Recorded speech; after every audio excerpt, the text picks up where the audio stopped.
Namaste, everybody, and thank you once again for joining me, your host, Ellen Nicholas Rathbone, for another episode of Your Pleasure Incorporated into Daily Living. Today, I want to talk about something that's very important, and that is your balance and your peace of mind.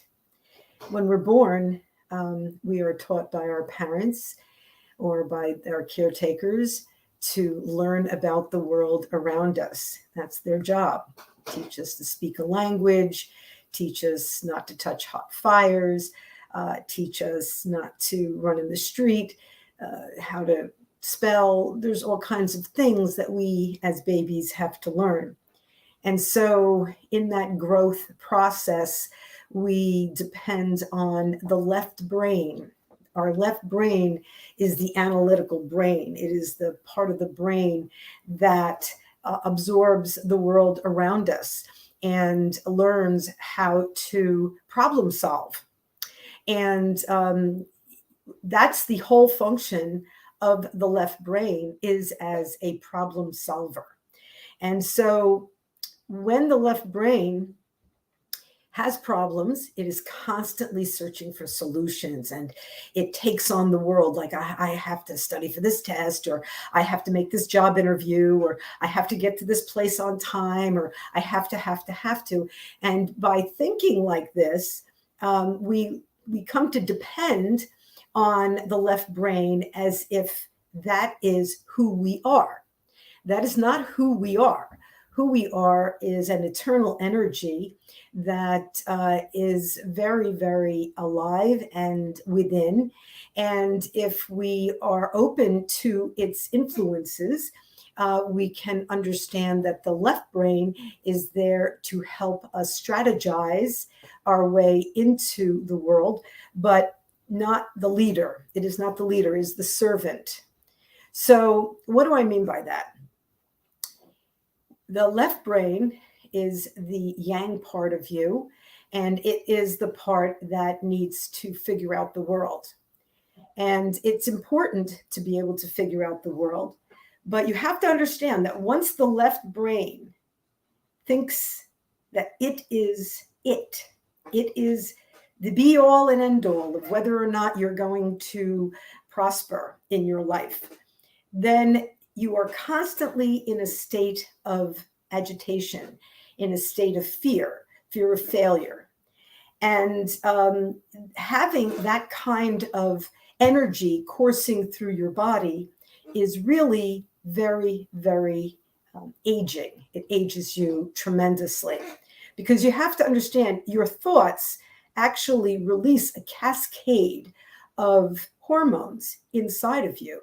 And those hormones are either going to heal you if they are the right kind of thoughts, or the loving thoughts, the accepting thoughts, the thoughts that connect with divinity and trust and gratitude, or they are the thoughts of worry. I worry about not being able to do this. I worry about not getting there on time. I worry about not being enough, not deserving, whatever the worries are. I meet people all the time that live in this constant state of worry. Now, the people who are living in a constant state of worry are living in the future. They're not in the present moment. They're not focused on what is going on right now. They're thinking about what might happen, and that if it doesn't go well, that they are going to be threatened somehow, financially, physically, emotionally. They're going to be threatened somehow. And that's what stress is. Stress is the perceived notion of danger. So living in the future all the time really does rob you of a true present.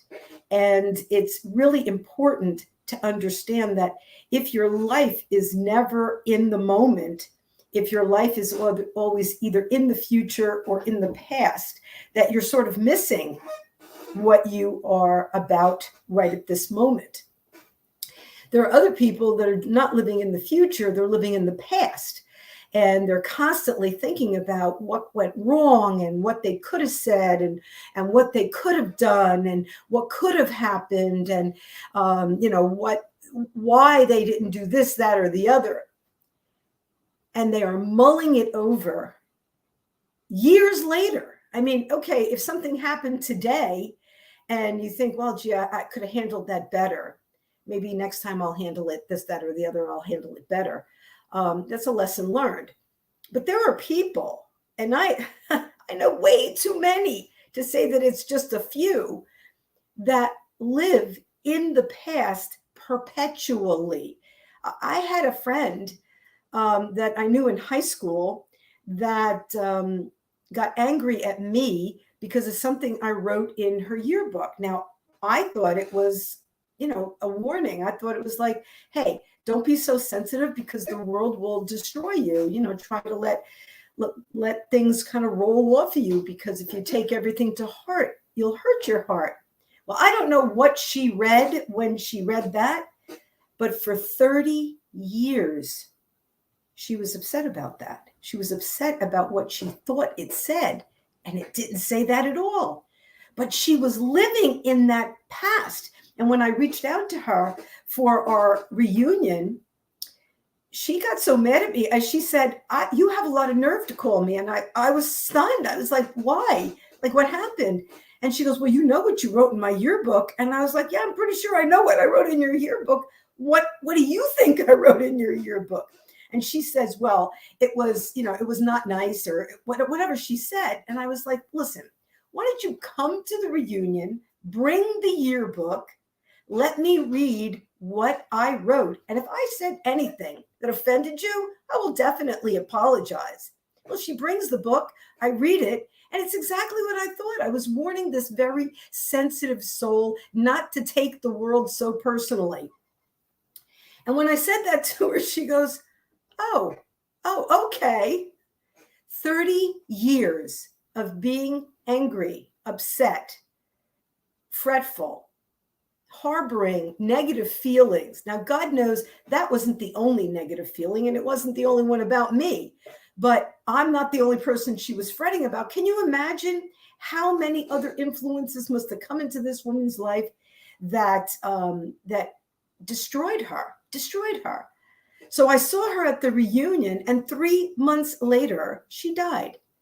I'm really glad that I got a chance to set things straight with her.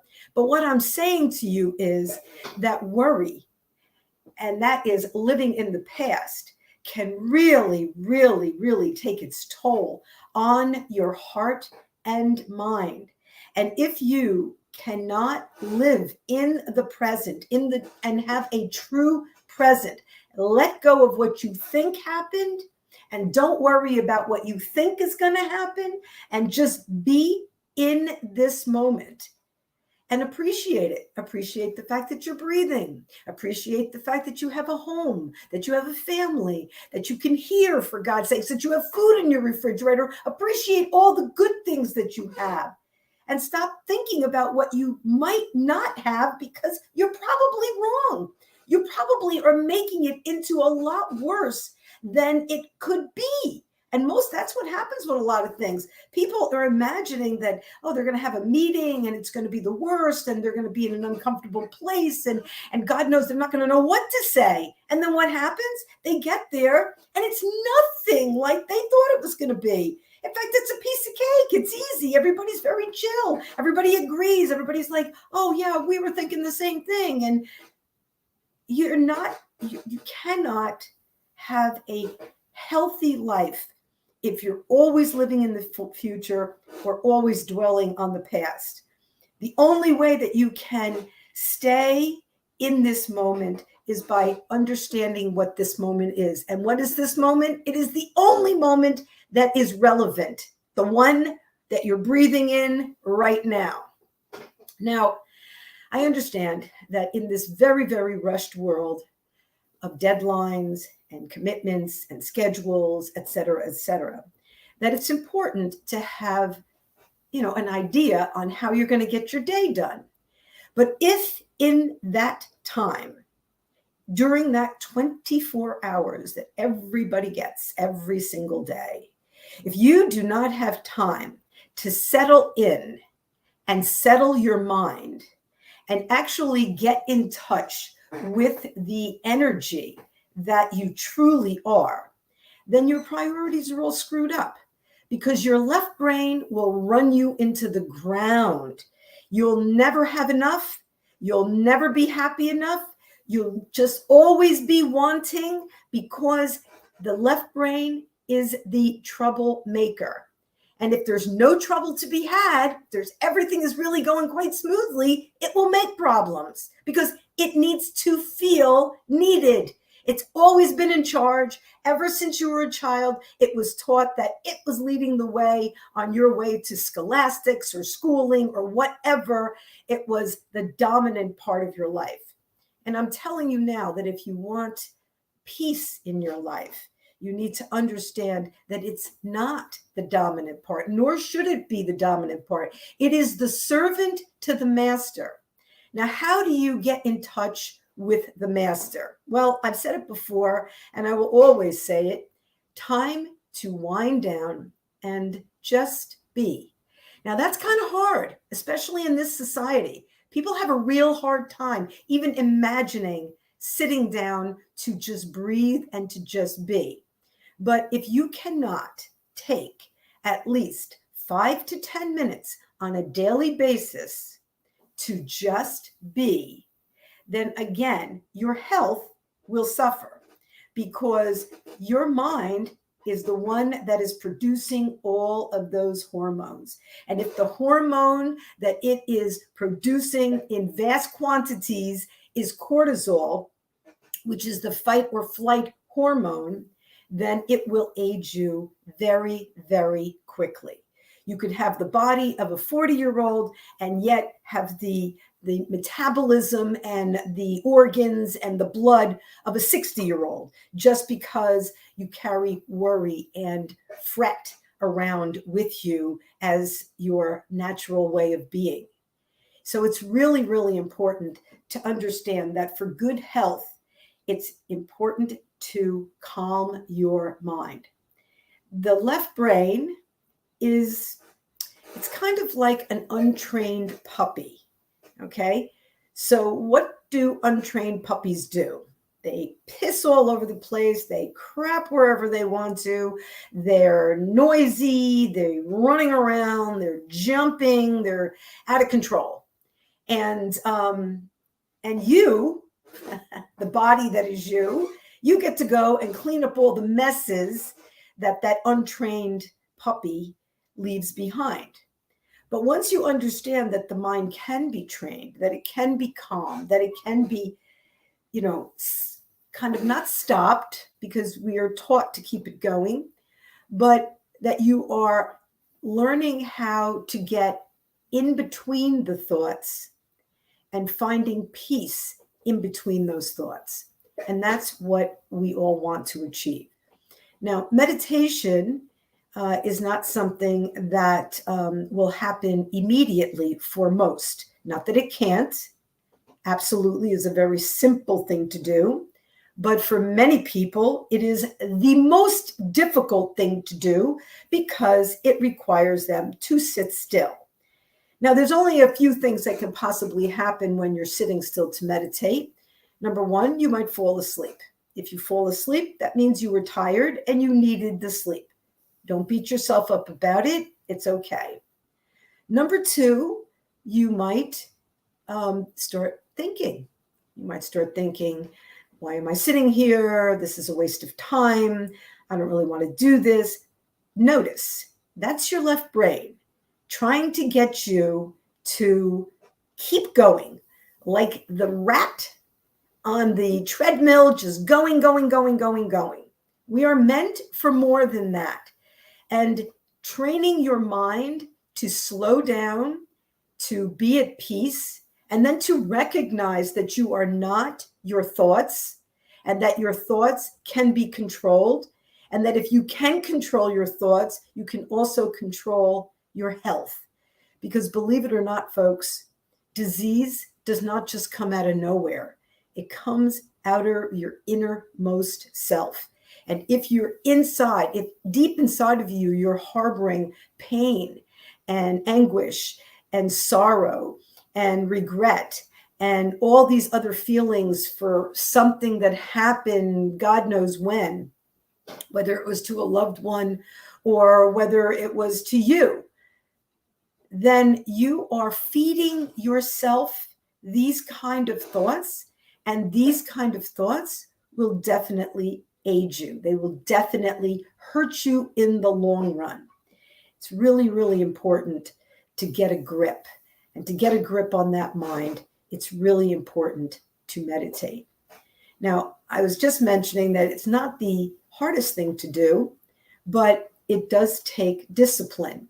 And just because it didn't happen the very first time, just because you couldn't do it one time, I hear it all the time. People say, I tried meditating, I couldn't do it.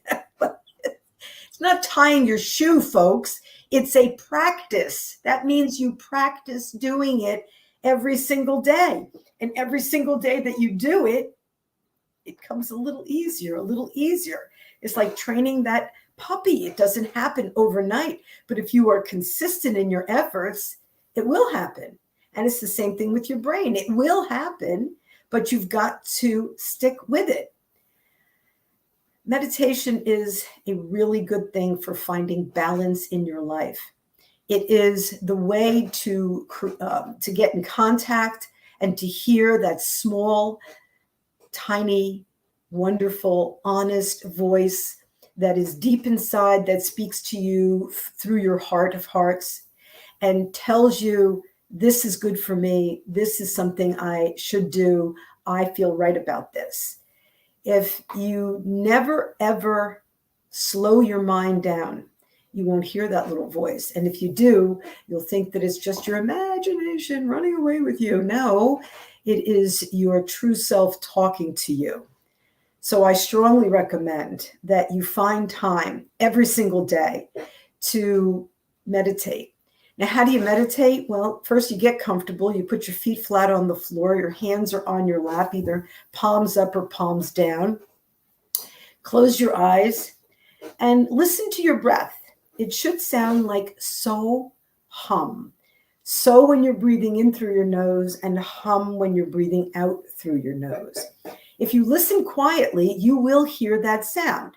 And if you need a mantra to focus on, that's a good mantra to focus on. So hum. And you say, well, why am I focusing on my breath? Because your breath is what's keeping you alive. Okay? If it wasn't for your breath, you'd be dead. So you're sort of paying attention to the thing that is powering your engine, and you're being grateful for it, and you're recognizing it. And you'll notice it if you really do pay attention. It's not a rhythmic thing. Sometimes the breath is long, sometimes the breath is short, sometimes they come a little quicker, sometimes you even hold your breath for a moment or two. That's okay. All of these are just ways to breathe, nothing wrong with any of them. And the whole focus should be on listening to your breath. Start with 5 minutes. Put a timer on so you don't have to concern yourself with what time it is. How long have I been sitting here? So the first day you do 5 minutes, and the second day you do 6 minutes, and the third day you do 7, and like that. And in no time at all, not only will you be doing 15 minutes and it'll go like that, but you will find that your life becomes, and situations in your life become even more serendipitous.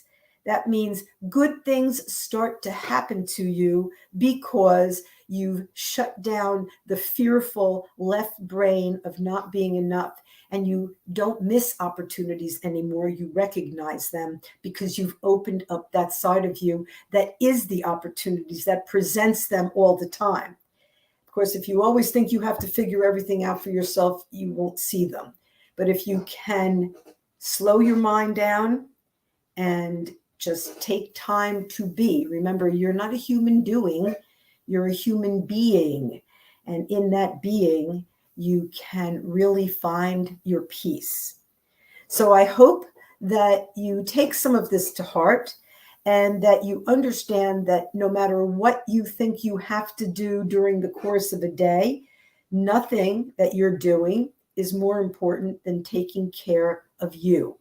taking care of your life, taking care of your body, taking care of your spirit and your mind, and loving yourself and giving yourself that little bit of time to just be.